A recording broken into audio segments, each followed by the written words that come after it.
We're going to our next story, and this one is wild. Wild, wild, wild. So apparently last year in Mississippi, there were two black men that they came forward with their story that they were, I guess, in my mind, possibly held hostage and also tortured by police officers, Mississippi police officers. And these police officers were indicted. Now, I never expected them to plead guilty. A lot of times police officers don't, especially they have the police union, so they do have that backing. But it appears that now they have pled guilty. And I want to start off with this video here when those deputies were first fired after alleged torture. You guys have got to hear this. This story is crazy. Deputies involved with this incident were placed on administrative leave pending final investigative findings. Due to recent developments, including findings during our internal investigation, those deputies that were still employed by this department have all been terminated. Rankin County Sheriff Brian Bailey reading off a prepared statement regarding the deputies involved in the January incident where Michael Corey Jenkins and Eddie Parker say they were tortured, tased, and beaten. However, the sheriff didn't offer much else after that. We cannot, however, confirm or deny any specific facts related to this incident because of active and ongoing investigations. Malik Shabazz, who's the attorney representing the two men, responding to these latest developments, saying, quote, Sheriff Brian Bailey has finally acted after supporting much of the bloodshed that has occurred under his reign in Rankin County. The next credible and honorable step for Brian Bailey is to resign or to be ousted. Now, what I want to point out in this statement here is that he says supporting much of the bloodshed that has occurred under his reign in Rankin County. That right there lets me know that this was a pattern of behavior. I don't believe this incident that happened with these two gentlemen was a one-off. I mean, you don't get comfortable going to those type of extremes unless you've done this before. And so I would not be surprised if they have done this to other men in Mississippi. In quote, everything dating back to January 24th. That's when deputies were called out to 135 Connerly Road in Braxton after reports of narcotic activity. While responding, Shabazz says the deputies shot Jenkins in the face. Body cameras were not activated during this entire incident. In February, the Department of Justice opened an investigation into possible civil rights violations by the Rankin County Sheriff's Department. On June 12th, a civil rights lawsuit was filed against the deputies involved at the Sheriff's Department, seeking $400 million in compensatory and punitive damages. Then, more than a week later, on June 23rd, deputies involved in the incident were fired from the department. While Shabazz is happy to hear that the deputies have been fired, he says he still thinks they should face a stiffer punishment, saying, let me pause here. I just want you to see how long it takes for these events to pass, right? January was the response. June, civil rights lawsuit. That was June 12th. Make sure I'm going in the right way. Excuse me. January, February, the Department of Justice opened the investigation. June 12th, civil rights lawsuit was filed against the deputies. And then June 23rd, deputies involved in the incident were fired from the department. So the complaint was made in January, but they weren't fired until June 23rd, which also makes me wonder if any other incidents happened with those officers between that time before they were fired from the department. So it just goes to show you how long it can take to get, a serious response here. Quote, however, criminal indictments of the deputies from the Attorney General of the state of Mississippi and criminal indictments by the Civil Rights Division of the Department of Justice is the next step in this tough fight for justice in this nasty ordeal, end quote. Okay, so again, crazy story. You haven't even heard the thick of it yet. But one of the things I noticed, I don't know if everyone caught this, he said that their body cameras were turned off. And this is another thing that I point to when people say, well, body cameras are a part of police reform. Body cameras are not preventing these officers from, brutalizing people. I think it's very clear to say that now. And I really wonder how long these guys have gotten away with this behavior. And I also wonder if there are other police officers at that department that are part of this so-called Goon squad or whatever that have also treated people like this and have not been reprimanded. So we will find out at some point, because from what I read earlier today, it appears the DOJ is doing a deeper investigation into the entire police department in Rankin County. And it's not just about those 6 officers anymore. Now, surprisingly, those officers did plead guilty. Now, this is the thing that kind of threw me off, because usually they don't. Usually they'll say, oh, no, they were resisting arrest. And because they're backed by the police union, they can a lot of times get away with that. Not in this case. So that tells me that they have damning evidence against these 6 officers if they're pleading guilty. So the guilty plea came through the other day. Listen to this. In Mississippi, 6 former law enforcement officers have pleaded guilty to federal charges after investigators say the white officers tortured 2 black men for hours, then tried to cover up the crime.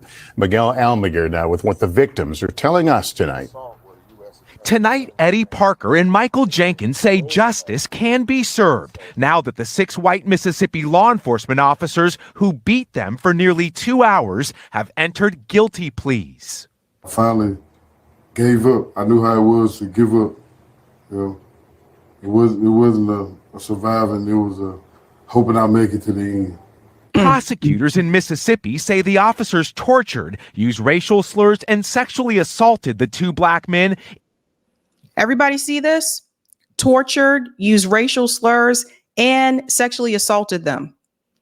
So here's the thing, folks. When I talk about the criminal justice system, we talk about policing in this country. It doesn't matter if the president is a Democrat or Republican, because I can guarantee you this. If this was happening under Trump's administration, the Democratic Party would be raising hell, all hell right now. Everybody would be like, we're not going back. Let's get him out of here. We're not going back. We're not going to. But you see, it's tricky when it comes to policing because both parties support policing. Both parties support a militarized police state. You have Democrats that are forming cop cities around the country, in Democrat cities, and Democrat mayors and Democrat city councilors approving it and signing off on it. And at the same time, you have Republican politicians that are willing to continue to give the police department more money. Joe Biden gave the police more and more money. Remember what he said during his, State of the Union address? We need to fund the police, give them more and more money. Kamala Harris wants to give the police more money. Donald Trump gave the police more money. So this is another case where I say, both parties are similar because both parties want to give the police more money. Both parties want a militarized police presence. And everyone has to remember that. And it's not even just about arresting someone. It's also about protest.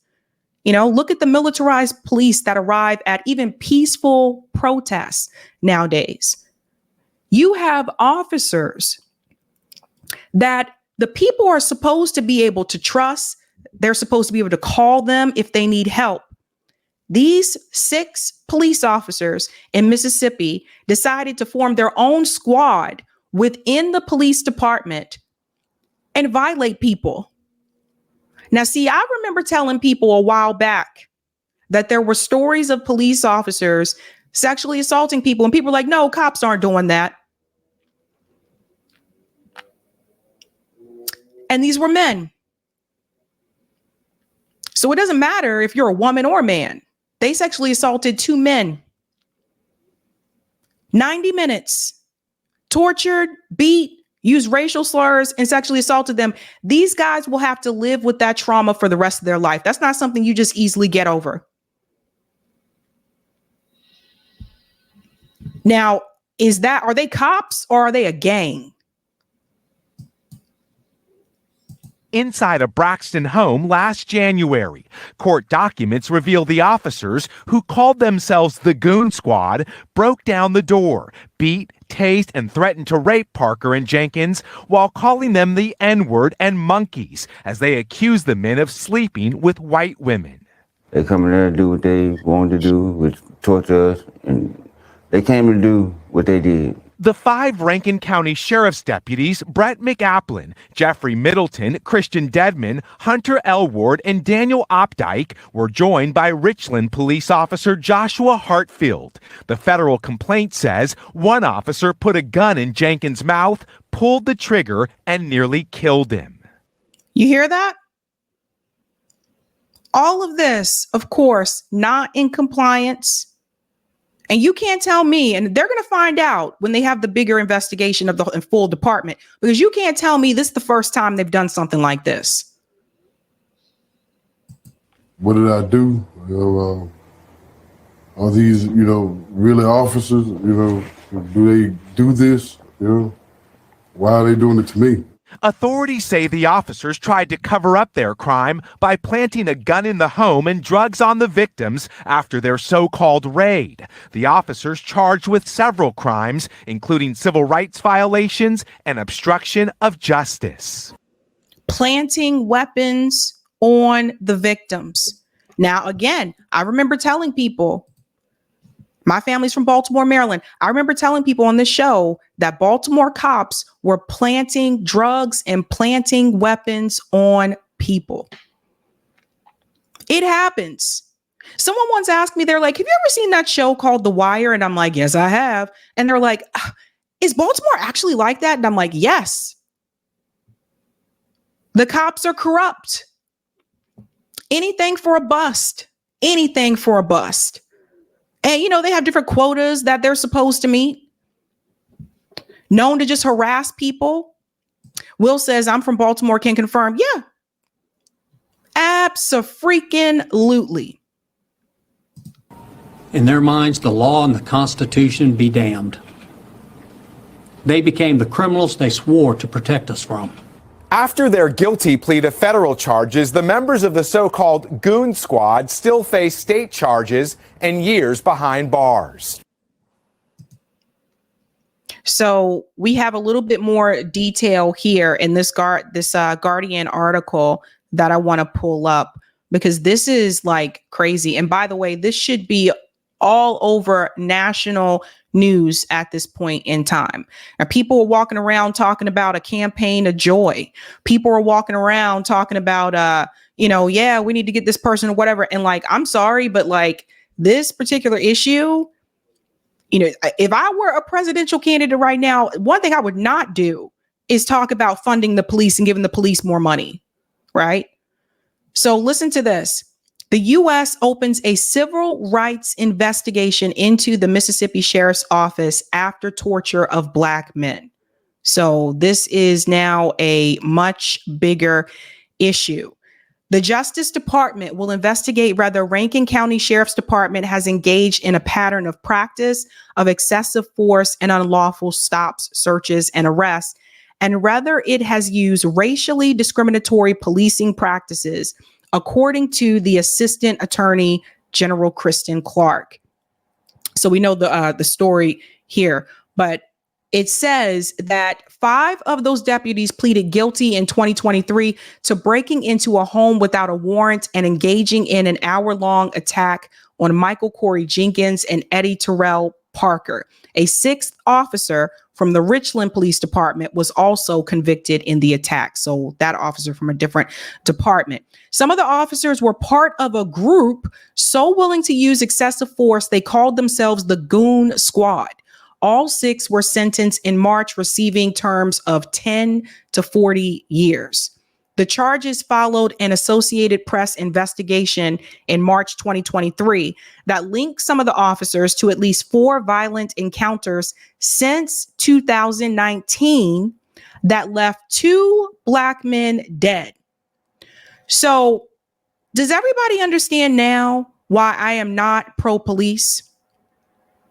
Because I can tell you, from my experience, police coming into Black communities has never been a good thing. Never been a good thing. And I've only been stopped by police one time. I remember this. I was stopped by police. I was on my way home from Outback. That's when I was working at Outback Steakhouse. And I was driving home and, I still had on my uniform. So, and anyway, he stopped me because apparently I had a headlight that was out. And I couldn't tell that because in the car that I had at that time, there were also fog lights underneath the headlights. So I used to drive a Pontiac Grand Am. Do you guys remember Pontiacs? I used to drive a Pontiac Grand Am. I'm not even sure if they make those anymore, but they were notorious for having fog lights underneath your headlights. So because my fog lights were on, I didn't realize that one of the headlights was out. So dude, stopped me, pulled me over or whatever. And, I just got lucky that I had a police officer that didn't ask a lot of questions and was just like chill or whatever. And he was just like, do you know your headlights out? And I was like, no, I can see the road just fine. And he said, those are your fog lights. And I was like, oh. I said, well, I was on my way home. He said, okay, well, just go ahead and go home, but be careful. So I was lucky. That's not everyone's experience. And then, I'm also female. So then I asked myself, I was like, what if I was a Black male? Could have been a different experience. Never know. The attacks on Jenkins and Parker began January 24th with a racist call for extrajudicial violence, according to federal prosecutors. A white person phoned Brett McAlpin, the sheriff's deputy, and complained that 2 Black men were staying with a white woman at a house in Braxton. So does everybody see what's happening here? This was the complaint. So I've never been to Mississippi. I've heard some stories, but do you guys know, even in 2024, there's still sundown towns? There's still certain towns where it's not okay for Black people to be around, driving around at night. Why would you call the police and tell them that? I know. The World's on Fire said, what year are we living in? I know, right? Crazy stuff. Once inside the home, the officers handcuffed Jenkins and Parker and poured milk, alcohol, and chocolate syrup over their faces while mocking them with racial slurs. So the officers used, one of the tactics is humiliation. They tried to humiliate them. They forced them to strip naked and shower together to conceal the mess. Okay. They mocked the victims with racial slurs and assaulted them with sex objects. So emasculating them. So you have police officers that here were not only racist, but were also rapists. And these are the people that are supposed to stop crime. How can you have people stop crime that are doing crime? In addition to McAlpin, the others convicted were the former deputies Christian Dedman, Hunter Elward, Jeffrey Middleton, Daniel Updike, and the former Richland police officer Joshua Hartfield. The depravity of these crimes committed by these defendants cannot be overstated. That's coming from U.S. Attorney General Merrick Garland. So, and here's the picture of them here, you guys. It's them sitting right there in court. That's them right there. Now, let me ask you guys a question. When you hear people say, why should I worry about what's happening in Gaza? Why should I care about the IDF? I live here in America. Who taught them these tactics? Who trains our police? The IDF.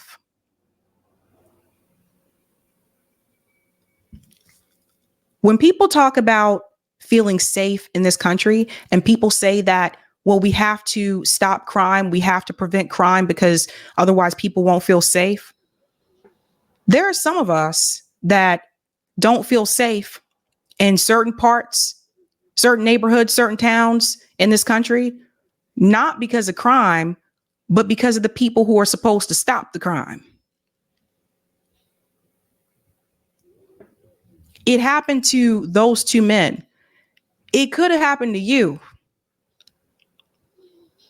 And you can't tell me they're the only ones. You can't tell me they're the only police officers in this department doing this stuff. People known about this. But you know, they back each other and they cover each other. People have been knowing about this. When I talk about defunding the police and people say, what will we do if we don't have police?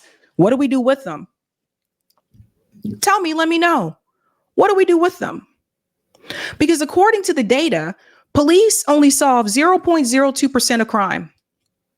Now, people say, now, what would you put in place instead? You would move towards a form of police abolition, and you would move towards a system where a community would be able to help some of these things. Now, let me give you an example. Traffic stops, I don't think should be done by cops. Somebody else can stop cars. It's just reality. You don't really need a cop to stop you and give you a ticket.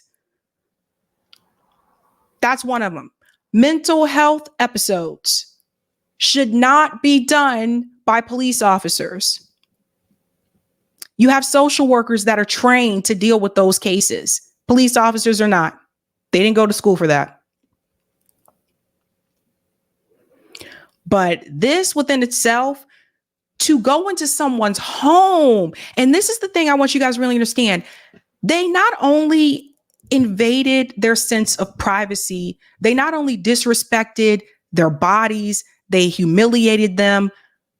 Of course, they were racist, but they invaded their home. So how do those guys continue to feel safe in their home? You know, they tell you the police are supposed to protect you from the people that will break into your home. But what if the people breaking into your home are the police and they're the ones doing the crime? How can you call the police on the police? Something to think about.